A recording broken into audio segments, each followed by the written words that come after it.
الہی تیری خاطر ہو میرا جینا میرا مرنا۔ معزز سامعین، السلام علیکم ورحمۃ اللہ تعالی وبرکاتہ۔ الحمدللہ رب العالمین، تمام تعریفیں اللہ کے لیے جو ساری کائنات کا رب ہے، اور درود ہو پیارے آقا علیہ الصلوۃ والتسلیم کی ذات بابرکات پر، جن کے صدقے میں اللہ رب العزت نے ساری کائنات کو وجود بخشا ہے۔ عزیزان محترم، تفسیر نعیمی جلد نمبر 1 کا آغاز آج ہونے جا رہا ہے۔ اس کا آغاز کرنے سے پہلے قرآن کو قرآن کیوں کہا جاتا ہے اور اس کا نام فرقان حمید کیوں ہے، یہ سماعت اور آپ کریں گے۔ اللہ رب العزت نے قرآن کو کب نازل فرمایا، کس طریقے سے اس کا نزول ہوا ہے، اس کا بھی سبق ہم اور آپ آگے سماعت فرمائیں گے۔ آج ہم قرآن کو قرآن کیوں کہا جاتا ہے یہ درس سماعت کریں گے۔ لفظ قرآن کے معنی کیا ہے اور اس کے وجہ تسمیہ کیا ہے۔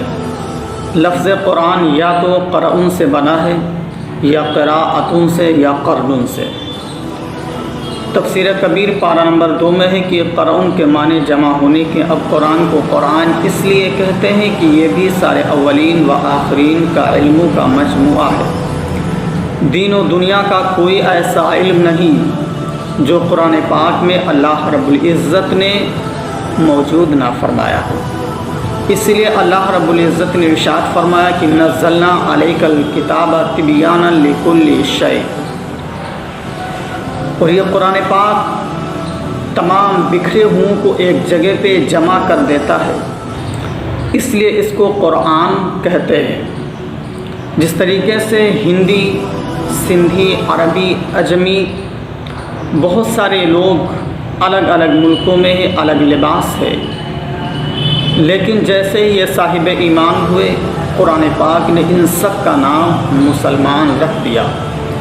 تو لوگوں کو ملانے والی یہ کتاب قرآن پاک ہے۔ جس طریقے سے مدھو مکھی تمام باغوں سے الگ الگ پھولوں کا رس لے کر کے اپنے چھتے میں پہنچتی ہیں، پھر وہ شہد کہلاتا ہے۔ اسی طریقے سے دنیا میں کوئی بھی انسان کہیں پہ بھی ہو، کسی بھی لباس میں ہو، لیکن جیسے ہی وہ قرآن پاک کی تعلیمات سے اپنے آپ کو روشن کرتے ہیں تو قرآن پاک ان کا نام پھر مسلمان رکھ دیتا ہے۔ اگر ہم بات کریں کہ قرآن کا لفظ قراءتن سے بنا ہے تو اس کے معنی ہے پڑھی ہوئی چیز، تو اب اس کو قرآن اس لیے کہتے ہیں کہ انبیاء کرام کو کتابیں یا صحیفے حق تعالیٰ کی طرف سے لکھے ہوئے عطا فرمائے گئے، لیکن قرآن کریم پڑھا ہوا نازل ہوا۔ حضرت جبریل امی علیہ السلام حضور آقا علیہ الصلوۃ والتسلیم کی بارگاہ میں حاضر ہوتے اور پڑھ کر کے سنا دیتے تھے، تو اس طریقے سے یہ پڑھا ہوا نازل ہوا ہے۔ قرآن پاک اپنے اندر بے شمار فوائد رکھتا ہے۔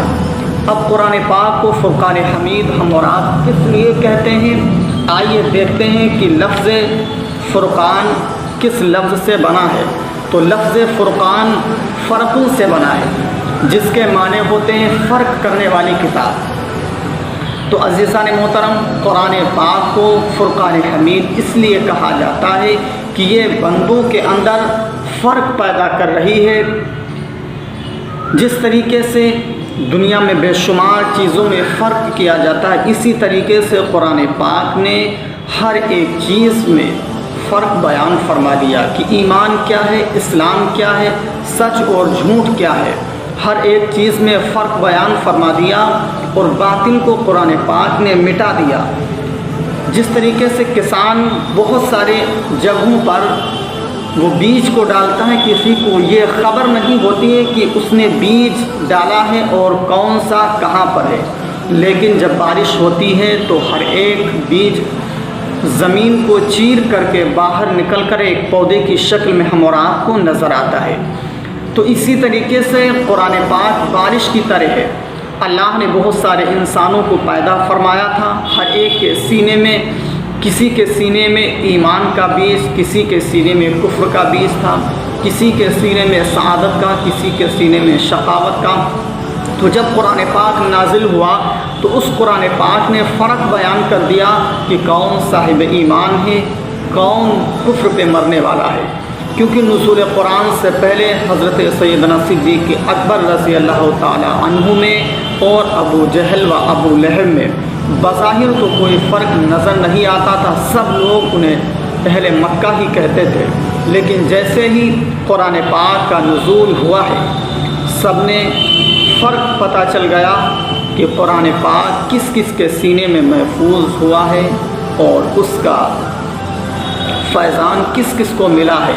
تو جب فیضان حضرت سیدنا صدیق اکبر رضی اللہ تعالیٰ عنہ کو ملا تو پتہ یہ چلتا ہے کہ آپ کی ایک نیکی آسمان کے ستاروں کے برابر ہو جاتی ہے، اور ابو لہب و ابو جہل جیسے لوگوں پر اللہ رب العزت نے جو گرفت فرمائی ہے اس کا ذکر بھی ہم اور آپ کو نزول قرآن سے مل جاتا ہے کہ کس طریقے سے صاحب ایمان صحابہ ہوئے اور یہ لوگ کس طریقے سے حضور آقا علیہ الصلوۃ والتسلیم سے بغض رکھ رہے تھے۔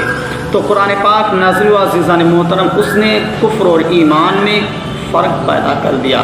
تو قرآن پاک کو فرقان اس لیے کہتے ہیں کہ اس نے ایمان اور کفر میں فرق بیان فرما دیا۔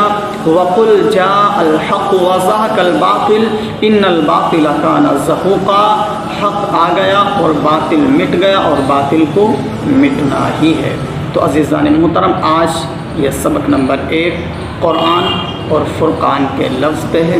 انشاءاللہ العزیز اور بھی جو قرآن پاک کے 36 نام ہیں ان کا ذکر ہم آپ سے آنے والے اسباق میں کریں گے۔